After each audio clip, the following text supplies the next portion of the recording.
નમસ્કાર મિત્રો, સ્વાગત છે તમારું આપ સૌની સિયારી ચેનલ અને ગુજરાતી યુટ્યુબ ચેનલમાં. હું નિકુંજ પરમાર આપ સૌનું તહેદિલ સ્વાગત કરું છું.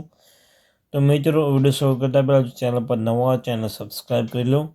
તમને ચેનલ પર સરકારી કર્મચારી, નિવૃત્ત કર્મચારી, પેન્શન ધારક બાબતે, તેના પગાર બાબતે, ડીએ, ડીઆર, એચઆરએ અને કોઈ પણ અપડેટ આવે તો તમને જાણ કરવામાં આવશે. તો આપણી આ ચેનલ એટલે કે એને ગુજરાતી યુટ્યુબ ચેનલને સબસ્ક્રાઈબ કરવાનું ભૂલશો નહીં.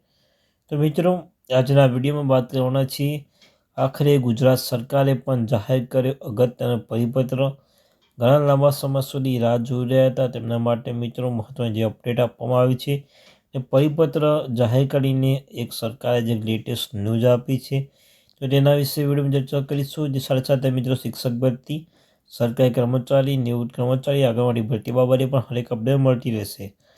તો મિત્રો, ઉક્ત વિચાર લીધેલ સંદર્ભ 1માં અનુસાર ભારત સરકાર શ્રી દ્વારા કેન્દ્ર પુરસ્કૃત યોજના માટે ફાળવણી અને તેનો વપરાશ વધુ કાર્યક્ષમ રીતે થઈ શકે તે હેતુસર કેન્દ્ર પુરસ્કાર કિશોરોન્નતિ યોજના SNA સ્પાર્સ મારફત અમલીકરણ કરવાનું સૂચના આપવામાં આવેલ છે.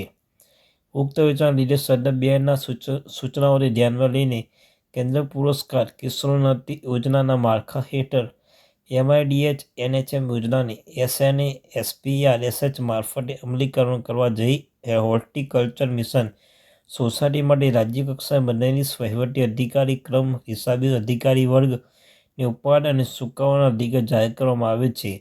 ગુજરાતના રાજ્યપાલ શ્રીના હુકમના આદેશનું કરવામાં આવ્યું છે અને કૃષિ ખેડૂત કલ્યાણ સરકારી વિભાગ દ્વારા જે નાણાં વિભાગ પરિપત્ર ક્રમાંક અનુસાર 13/2024 અનુસાર બાહ્યગત નિયામક શ્રી ગાંધીનગર પત્રક અનુસાર જે પરિપત્ર જાહેર કરવામાં આવે છે. તો મિત્રો, આ અત્યારથી મહત્વપૂર્ણ અપડેટ.